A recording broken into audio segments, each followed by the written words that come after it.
Reagan or Churchill's going to have. But what might some of those specific resources be? What? No. Say, go ahead. Counseling, some more counselors, because they can afford to hire them. Counselors, counseling that's available to the students.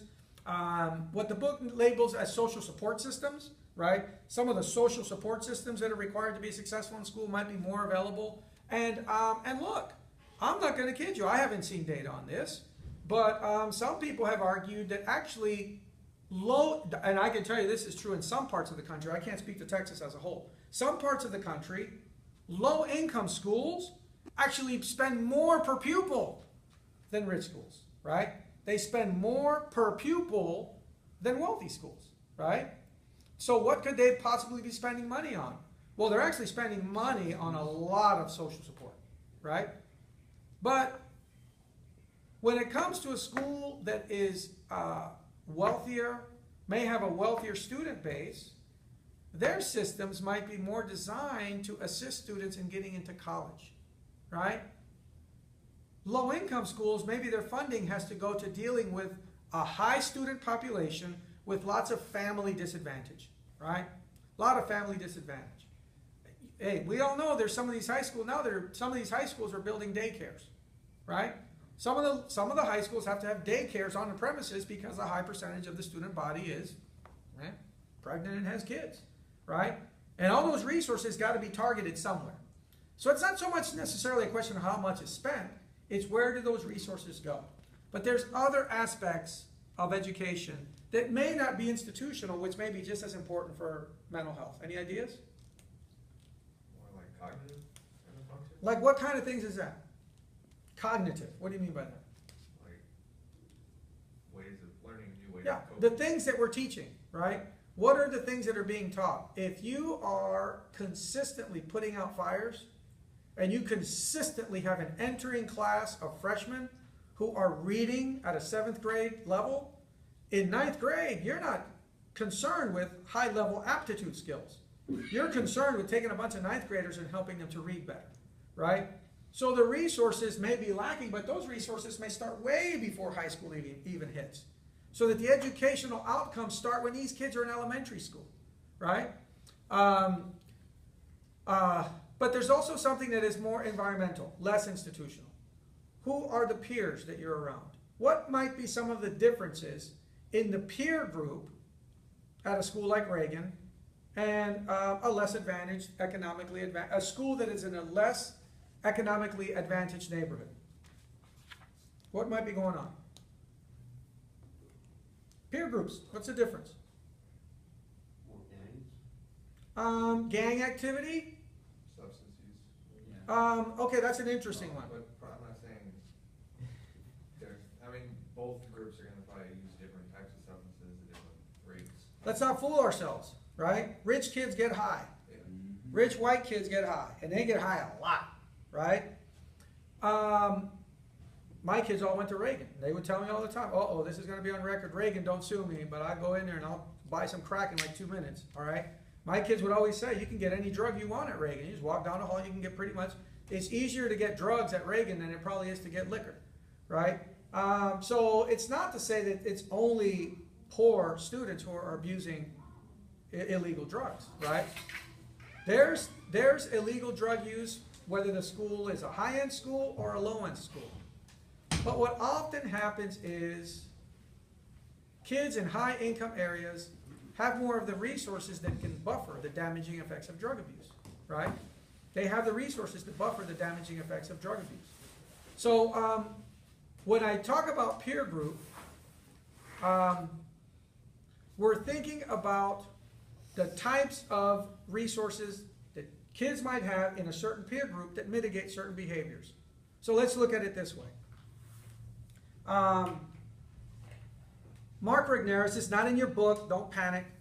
Mark Regnerus has talked a lot about, the UT Austin sociologist has talked a lot about adolescent sexual behaviors. Adolescent sexuality. A very high percentages of high school students are engaged in sexual activity. And every year that they're in school, that percentage increases. So we can compare two high schools, right? We can compare a very rich high school and we can compare a low-income high school. And oftentimes, the very low-income high school will have higher unexpected pregnancy rates among the student body, okay? Why might that be? Why might it be a higher rate of low-income young women getting pregnant and having children as compared to wealthier high schools? It could be lack of the school, like sexual education. What if, programs. that's a good, all right, so the hypothesis on the table is different types of sex ed programs, different types of sex ed programs. But what if the sex ed programs, they're all public schools, what if all the sex ed programs are pretty similar? What else might explain it? The cost of condoms. I mean, if money's that big of an issue. Come on. Peer pressure? You can go to the store and buy a condom and it's cheaper than a pack of gum, I guess. The peer groups, the people you hang out with. Peer groups, people that you hang out with? Yasmin? Fewer extracurricular activities after school. So you're saying there's fewer, so are you saying in a sense that maybe the poor kids are having more sex? Yeah. Hey! Rich kids don't have sex? No, they do, but. They're a bunch of little freaks. But maybe rich kids are more have more access to resources. Poor Okay. kids really don't have access to birth control or to condoms, so they're more likely to do it. Okay, I know that a lot of times you guys may not hear exactly what the graduate students are responding, because the camera's way over here, that's fine, I'll always sort of clarify the point. But I think that's pretty well stated. The thing to think about here is this.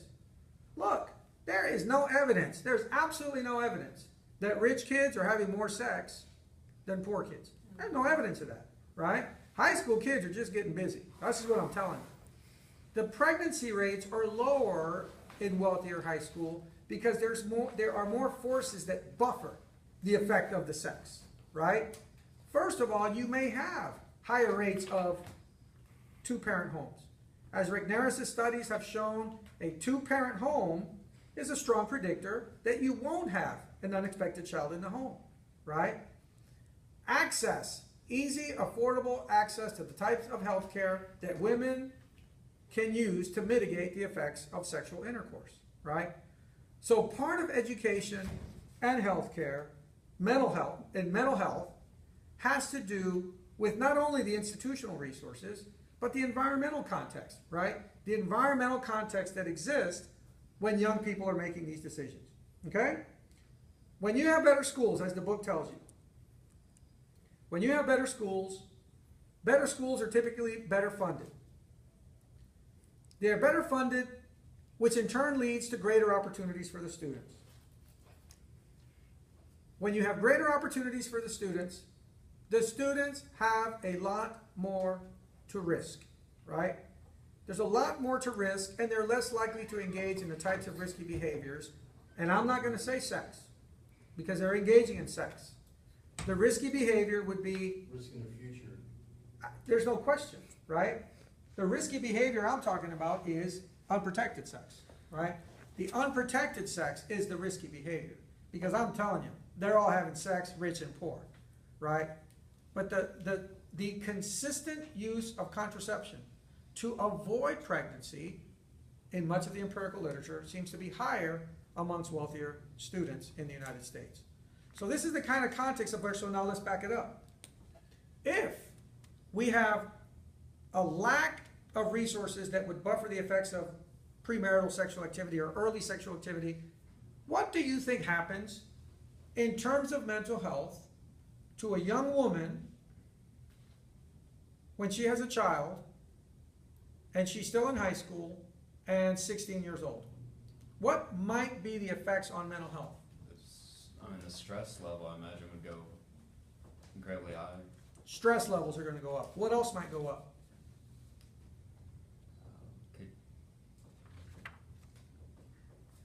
Could you say it could lead to, labeling, because now you're probably, you're a single parent. You're stigmatized, right? Stigma increases, anxiety increases, levels of depression are going to increase, and then sort of the plausibility of thinking about future outcomes, right? What's that fancy word that you always use, Reed? This whole thing about what you look for in the future and, Goal striving? what is it, goal striving? Goal striving strategy?